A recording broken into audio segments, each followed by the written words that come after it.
Morning, folks. I'm Jeff from RV Diagnostics. I'm going to go over some preventive maintenance again. I think this is video 3. Let's talk about the gassers out there, okay, that have hydraulic brake systems. First off, brake fluid level is important, but let's understand what brake fluid does. It has the ability to absorb moisture. Fancy word, hydroscopic. You don't need to know that. All you need to know is one thing. It absorbs moisture. Now, some of y'all remember when you mixed vinegar and oil, water, or whatever, and you shook it up, where'd the water end up going? Right? To the bottom.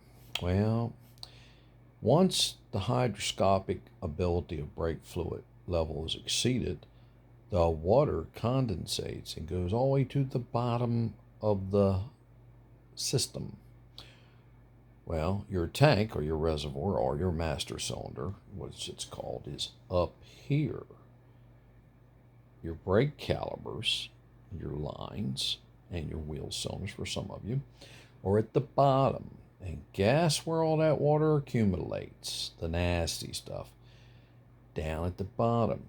And that's probably why pistons freeze, because they get rusted. But let's not even worry about that one as much. What boils faster, water or oil? Brake fluid, right? Water. So you hit the brake pedal. Of course, you know RVs don't weigh nothing. And that heat is transferred from that friction material or pad to the metal to the piston, and it boils the water. It's called brake fade. Your pedal goes to the floor, or it drops a little bit. So, I'm a professional video recorder because I yawn. Now, I've got my coffee over here, right there, see? I'm relaxing. I'm waiting for the carpet cleaners to come. So, then I'll get out to my garage and play around. So there's the one thing about it. Brake fade can happen. And we all know that RVs weigh a lot. And some of you tow with these gassers. So preventive maintenance, folks.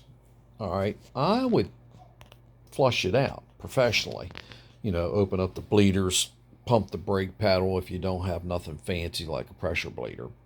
Or just pay a tech to do that. And I would be putting .4 brake fluid. 3 is your standard, but .4 can handle more heat. Boiling point, as it's called. Hence, a lot of heat on his rotors, okay, and drums. Some of you still have drums in the back. So let's look at another subject.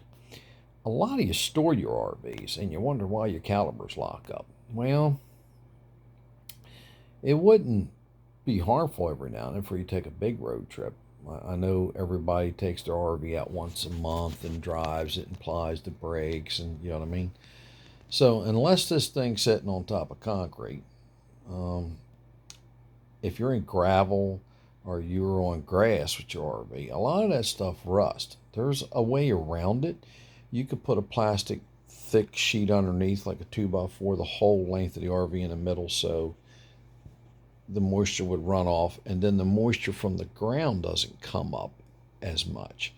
And it's a little bit of a pain, but all this adds up to saving you a lot of money. Rusted lines, stuff like that. But let's talk about it. You could take the wheel off and lube the caliper slides and pins. Slides on guides, floats on pins.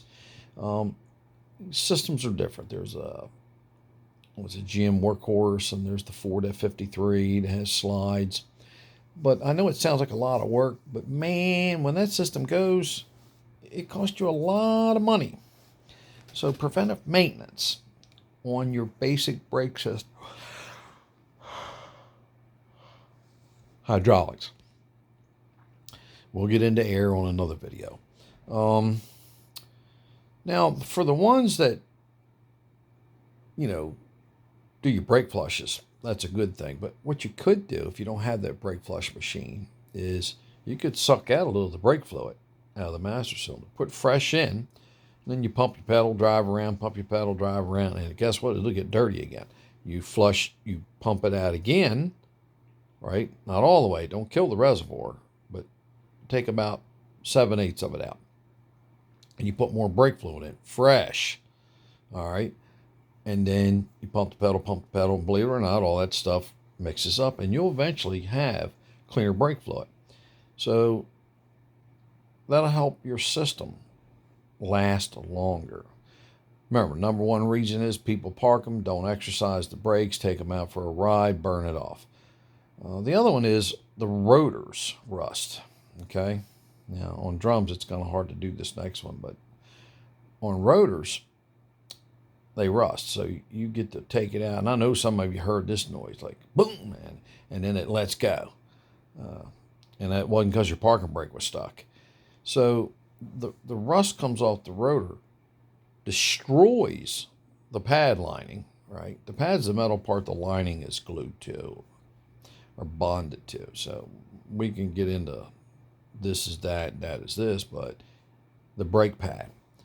You can get a CRC brake spray. It's like, for you old timers out there, we used to lap valves. You know, it's a compound gray. It sprays on there. And that will coat that rotor inside and out, and it'll stop it from rusting. It's like a machinist paste is what it sprays on. CRC makes it. I'll see if I got some out in the garage, and I'll put the number of the can, product number on here under comments. All right, so we've covered some hydraulic fluid level and what it does. Now let's talk about the level. I call it the 5 L's. In your master cylinder reservoir, various locations, usually around a brake pedal somewhere. What are the 5 L's? Well, on the master cylinder, there's level indicators. It'll say full or low, right? Well, we know what low is. Let's talk about the 5 L's. That's the third time I said it, so we're going to talk about it. Low level in the reservoir, the master cylinder reservoir. You either got a leak, which is that third finger, all right, or you got low liners. And the liner I'm talking about is your brake pads. All right, so what is the wear factor? Well, if you're towing, usually this is how it works. 2 to 3 front sets to 1 rear. So they wear faster in the front because they do 80% of the stopping. How you can tell that is when you hit the brakes hard in your car or anything you drive, even a bicycle, like if you hit the front brakes hard, you flip over the handle because everything moves forward. When you're driving forward, you hit the brakes, so all the weight is transferred to the front. So the 5 L's. Is your master cylinder level low? Low level. There might be a leak. That's real important to check out real quick right there. All right. Are low liners. All right. So some of the master cylinder reservoirs, tanks, master cylinder tanks, whatever you want to call them, they have brake fluid level indicator. I call them the FLY, fluid level indicator. And it'll turn the little red light on up there when you dash.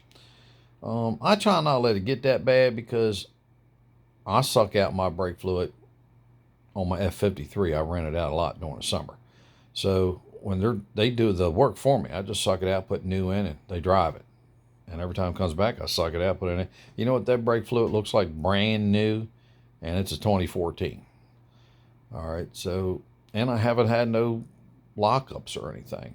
Yeah, I'm a mechanic, but just some basic things for you to learn. All right, so if you have drum brakes, you got to be careful in this next one.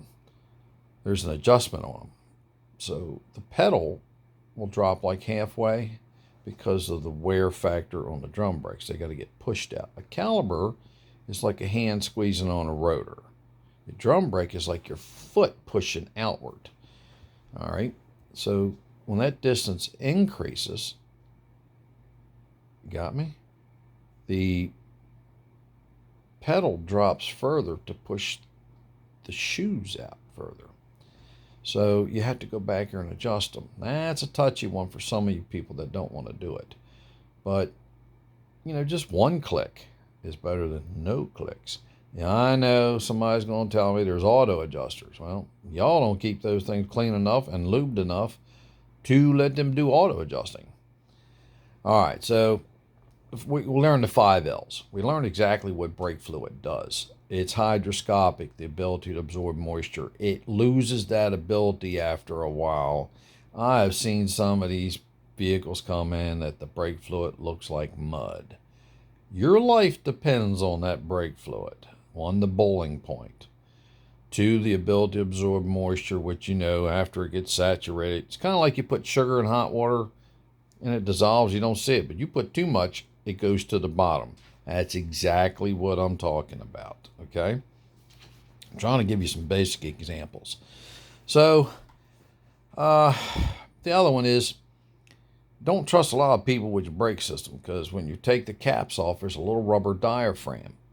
And if you see that pushed all the way down, like bloop, that means that one time that fluid level was low and somebody filled it back up. So there you go. I always push mine back up. It's an indicator that something went wrong. Not all brake system master cylinders have fly switches, fluid level indicator. All right. Or fluid level indicator. All right. So I don't know what else to go on. We could talk about ABS, but that's a different subject. I'm just worried about preventive maintenance for brake fluid. And 1, keep your rotor sprayed with the CRC component. 2, make sure you lube your pins, your slides, and your guides.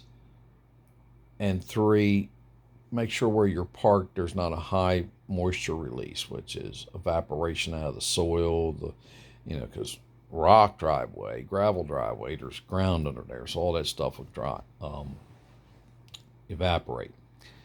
And that just tears up, excuse me, I'm just tired this morning. That tears up your brake system, which means you spend a lot of money later. So thank you very much. It's Jeff from RV Diagnostics. Please subscribe to the YouTube channel. Give me a thumbs up or tell me, hey, I don't know what I'm talking about. I'm okay with that. Or ask a question on there. Hey, you were talking about this, that, this. I'll try to clarify. Now, that's one way to get hold of me. Second one is you could be over here at Seaford, Delaware, 19973.